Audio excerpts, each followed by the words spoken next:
নমস্কার বন্ধুরা, আপনাদের সকলকে স্বাগত জানাচ্ছি আমাদের এই চ্যানেল চন্দ্রজিৎ ব্লগসে। লাস্ট ভিডিওটা বানিয়েছিলাম মোটামুটি ঘন্টা দুয়েক আগে, আর এই 2 ঘন্টার মধ্যে নতুন কি কি আপডেটস এসছে সেগুলো আপনাদের সঙ্গে আমি শেয়ার করতে চলে এসেছি। কয়েকটা বিশেষ রকমের আপডেটস আছে, আমি এক এক করে বলি। এই যে ভিডিওটা, এই প্রতিবেদনে আমরা 4:15 অবধি কি কি ঘটেছে লোকসভা ইলেকশনের রেজাল্টে, সেই 4:15 অবধি কি কি ঘটেছে সেইটার আপডেট আপনাদের সামনে নিয়ে এসেছি বন্ধুরা। প্রথম কথা হচ্ছে, যদি আমরা ওয়েস্ট বেঙ্গলকে দেখি তাহলে স্বাভাবিকভাবেই আমরা বলেছি যে বিজেপি ওয়েস্ট বেঙ্গলে 12টা সিটে এগিয়ে আছে। আউট অফ 42 বিজেপি 12টা সিটে এগিয়ে আছে, এবং এই 12টা সিট হচ্ছে মোস্টলি, বেশিরভাগই ওই 12টা সিটের মধ্যে হচ্ছে নর্থ বেঙ্গল থেকে। অন্যদিকে তৃণমূল কংগ্রেস কিন্তু 32 থেকে 29টা সিটে নেমে এসছে, এবং এটাতে বিরোধীদের একদম আনন্দ পাওয়ার কোনো কারণ নেই। তার কারণ হচ্ছে যে এই ইলেকশনের রেজাল্ট বেরোনোর আগে মাননীয় মুখ্যমন্ত্রী এবং তার দল এইটাই এক্সপেক্ট করেছিল, এবং সেটা খবরের কাগজেও বেরিয়েছে যে তারা 25 থেকে 27টা মতন সিট এক্সপেক্ট করছে আউট অফ 42। তা আউট অফ 42 যে ওদের এক্সপেকটেশন ছিল 25 থেকে 27, তার থেকে যথেষ্ট বেশি অলরেডি পেয়ে আছে। 29টি সিটে এগিয়ে আছে, যেটা কমে গিয়ে দাঁড়িয়েছে, আগে 32 ছিল ঘন্টা দুয়েক আগে। এবার বিষয়টা হচ্ছে এই যে লক্ষ্মীর ভান্ডার, যে মা লক্ষ্মীর মতন ইমোশনালি অ্যাটাচ হয়েছে তৃণমূল সরকারের সঙ্গে, যে লক্ষ্মীর মতন ভোট তৃণমূলের ভোট বাক্সে ফেলেছে, এ বিষয়ে কোনো সন্দেহ নেই। এবং এই মা মাটি মানুষের সরকার, এই জয় বাংলার স্লোগান, এই মায়েদের দিকের একটা ইমোশনাল কানেক্ট, একটা প্র্যাকটিক্যাল ইকোনমিক ওয়েলফেয়ার স্কিম লক্ষ্মীর ভান্ডার নামে, এইগুলো একটা বিপুল রূপে তৃণমূলের ভোট ব্যাংকে গিয়ে তার এফেক্ট দেখিয়েছে। এবার চলে আসে কিছু হেভিওয়েট ক্যান্ডিডেট যেগুলো তৃণমূলের হয়ে লড়েছিল এবারে ইলেকশনে লোকসভাতে। প্রথমেই হচ্ছে, আমি 3 জনের নাম নিচ্ছি যারা অলরেডি আর এগিয়ে নেই, তারা অলরেডি জিতে গেছে এরকম ঘোষণা হয়ে গেছে, দে আর ডিক্লেয়ার্ড অ্যাজ উইনার্স।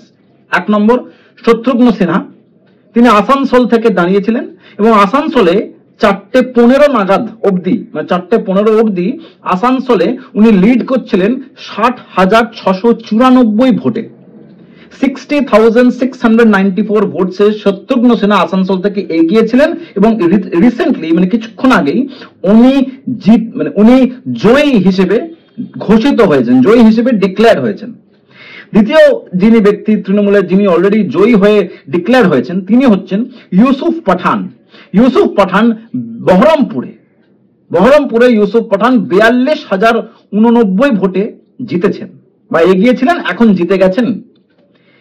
আর তৃতীয় কৃষ্ণগড়ের লড়াকু নেত্রী মহুয়া মৈত্র, তিনি মোর দ্যান 49,536 49,536 ভোটে এগিয়েছিলেন, আর এখন মহুয়া মৈত্র জয়ী হিসেবে তার নামও ঘোষণা করা হয়েছে। অতএব শত্রুঘ্ন সিনহা আসানসোল, ইউসুফ পাঠান বহরমপুর এবং মহুয়া মৈত্র কৃষ্ণগড়, এই 3 জন তৃণমূলের হেভিওয়েট চ্যাম্পিয়ন্স, হেভিওয়েট ক্যান্ডিডেটস জয়ী ডিক্লেয়ার হয়ে গেছেন, এবং এই 3 জনের সঙ্গে আমাদের মাননীয় মুখ্যমন্ত্রী দেখা করেও এসেছেন।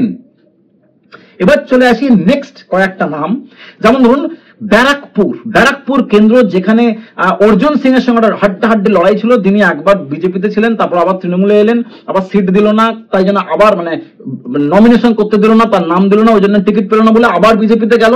কিন্তু এবারে ব্যারাকপুরে এরকম একটি অপরচুনিস্ট লিডার অর্জুন সিং, তিনি গোহারান হারছেন, কেন ব্যারাকপুরে পার্থ ভৌমিক 60,000-এরও ওপরে বেশি ভোটে এগিয়ে আছেন, 60,000। এরপরে চলে আসি হুগলি ডিস্ট্রিক্টে রচনা বন্দ্যোপাধ্যায়, দিদি নাম্বার 1 রচনা বন্দ্যোপাধ্যায়, তিনি 33,560 ভোটে লকেট চ্যাটার্জির থেকে এগিয়ে আছেন।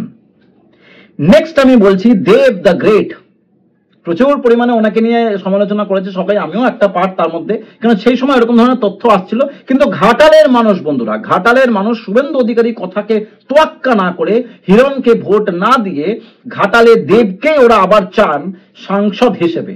তিনি এখনো অব্দি 56,750-র ওপর ভোটে এগিয়ে আছেন বন্ধুরা। এবং নেক্সট যে কথাটা আমি বলতে চলেছি, যে নামটা আমি নিতে চলেছি, সেটা হচ্ছে তৃণমূল কংগ্রেসের second hand command diamond Harbour থেকে অভিষেক ব্যানার্জি। আপনারা কল্পনা করতে পারবেন না যে অভিষেক ব্যানার্জি কত ভোটে ডায়মন্ড হারবার থেকে এগিয়ে আছেন।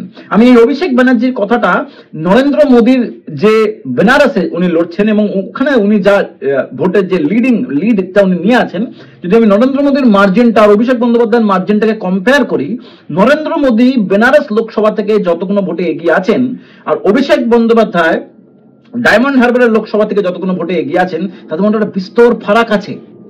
নরেন্দ্র মোদী 5,17,000 ভোটে এগিয়ে আছেন, কিন্তু অভিষেক ব্যানার্জি ম্যাজিক ফিগারে ক্রস করে গেছেন 6,93,426 ভোটে। বন্ধুরা, 6,93,426 ভোটে অভিষেক বন্দ্যোপাধ্যায় এগিয়ে আছেন। এটা একটা বিশাল বিশাল মার্জিন, যেন মনে হচ্ছে ডায়মন্ড হারবারে হিরে ফুটছে একেবারে তৃণমূলের ভোট বাক্সে। সুতরাং এই কয়েকটা খবরই কিন্তু এই মুহূর্তের টাটকা খবর, বার্নিং হট টপিকস। বন্ধুরা, কেমন লাগলো অবশ্যই কিন্তু কমেন্ট সেকশনে জানাবেন।